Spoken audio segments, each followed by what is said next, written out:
पिता परमेश्वर का धन्यवाद हो आज के शुभ अवसर के लिए और सुंदर संगति के लिए जो पिता परमेश्वर ने आप लोगों के बीच में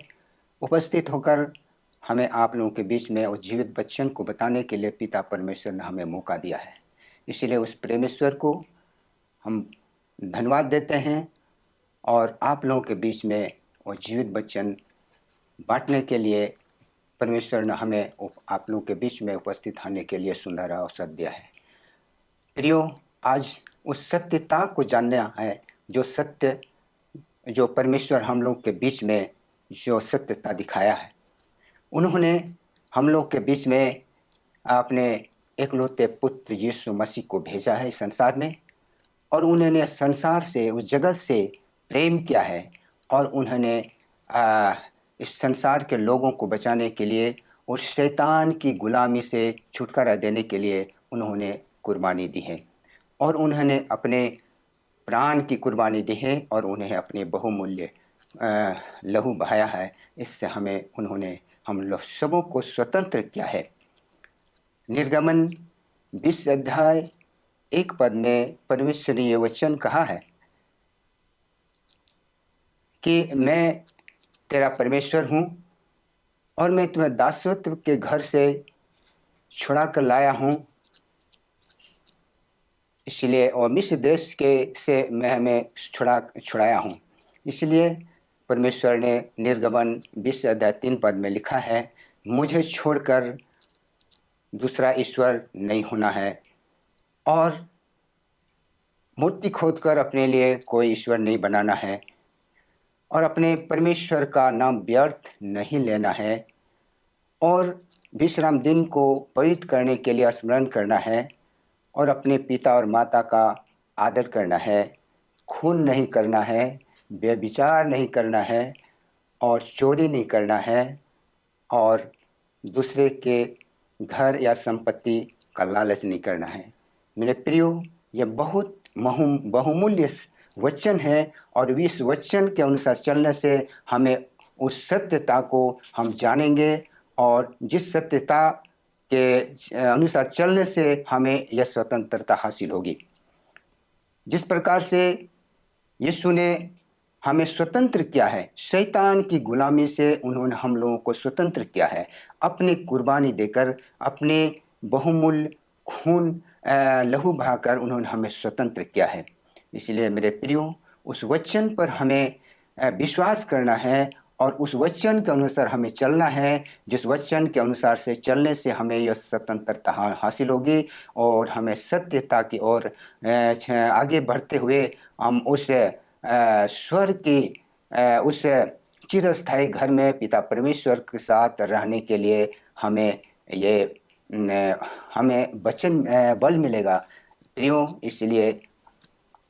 हम आप सबों से ये निवेदन करते हैं कि उस सत्यता को जाने, जिस सत्यता में चलने से, जिस सत्य वचन के अनुसार चलने से हमें यह स्वतंत्रता मिलेगी।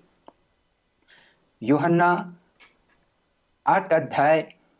1 पद में यूँ लिखा है, यीशु ने उन यहूदियों से जिन्होंने उनसे प्रेम किया उन्होंने ये वचन कहा,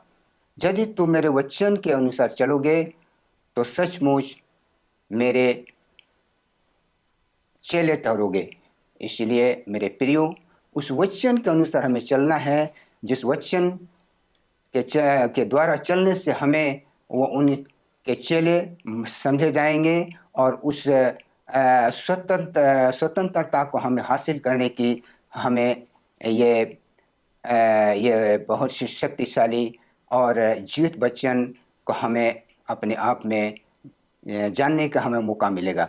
प्रियो, आप सबों से निवेदन करते हैं इस आप लोगों के बीच में उपस्थित होकर हमें यह अच्छे वचन आप लोगों के बीच में बांटने के लिए और आप लोगों को बताने के लिए हमें परमेश्वर ने यह बहुमूल्य समय दिया है। इसलिए मैं परमेश्वर का मैं धन्यवाद करता हूँ और मैं आशा करता हूँ कि आप सब भी हमारे साथ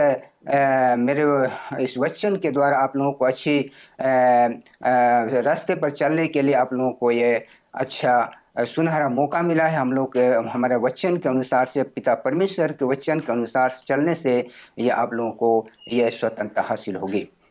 परमेश्वर यीशु मसीह ने कहा, यूहन्ना 8 अध्याय 51 में यूँ लिखा है, यीशु ने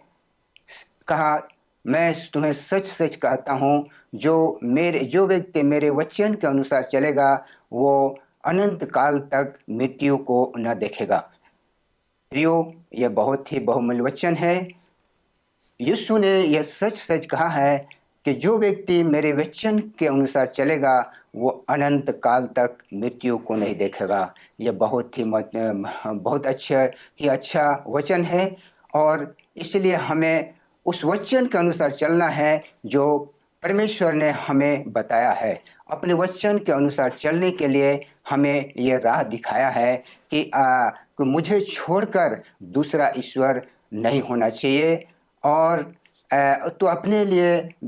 खोद कर ईश्वर को नहीं बनाना है, और अपने परमेश्वर के नाम को व्यर्थ नहीं लेना है, और उस विश्राम दिन को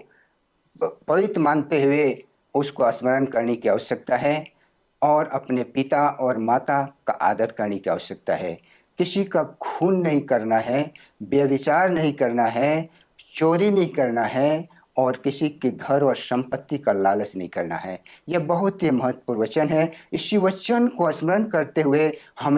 हम सबों को उस वचन के अनुसार चलने की आवश्यकता है, जिस वचन में सत्यता है, और यह सत्य वचन के अनुसार चलने से हमें स्वतंत्रता हासिल होगी। जिस प्रकार से यीशु ने यहूदियों से कहा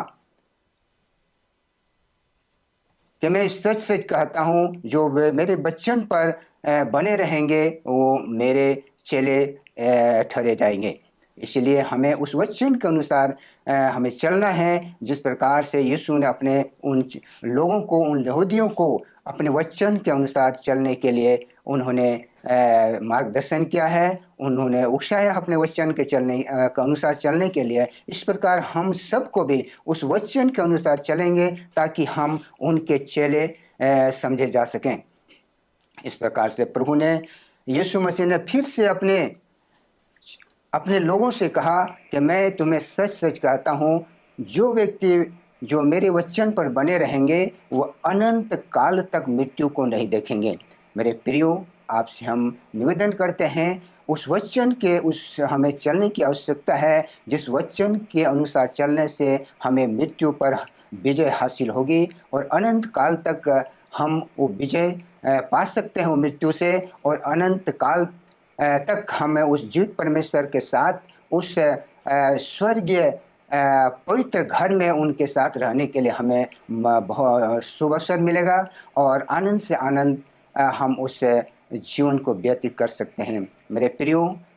इसलिए हम आप सबों से यह निवेदन करते हैं, उस वचन को स्मरण करें, जिस वचन के द्वारा यीशु मसीह ने हम सबों को अपने चेले होने का हमें सिखाया है। इसलिए हमें उस वचन के अनुसार चलना है, उस वचन को स्मरण करना है, उस विधि को अपने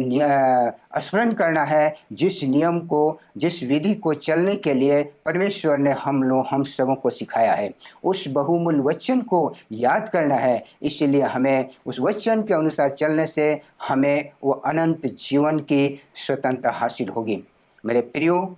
मैं आपसे निवेदन करते हैं कि आप उस वचन को स्मरण रखें और उस वचन के अनुसार चलने में अपने आप को तैयार करें, ताकि आपको उस अनंत काल की मृत्यु से विजय हासिल हो सके। मैं आपसे हम निवेदन करते हैं, और फिर एक वचन के द्वारा आपको हम परमेश्वर के वचन के अनुसार चलने का फिर से हम निवेदन करते हैं। यह यूहन्ना 8 अध्याय 32 में यूँ लिखा है, तुम सत्य को जानोगे और सत्य तुम्हें स्वतंत्र करेगा। तुम सत्य को जानोगे और सत्य तुम्हें स्वतंत्र करेगा। मेरे प्रियो, इसलिए उस सत्य को जानना है, उस सत्य के अनुसार चलने से हमें स्वतंत्रता हासिल होगी, और अनंत काल की मृत्यु से हमें विजय प्राप्त होगी। इसलिए मैं आपसे निवेदन करता हूँ और मैं परमेश्वर ने हम सबों के बीच में आकर के आप सब लोगों के बीच वो जीवित वचन को बांटने का परमेश्वर ने हमें बहुमूल्य समय दिया है। इसलिए मैं परमेश्वर का धन्यवाद करता हूँ और आप सबों को यह जय मसीह कहता हूँ और आपसे कहता हूँ कि इस वचन के अनुसार आप अपने आप को चलने के लिए तैयार करें।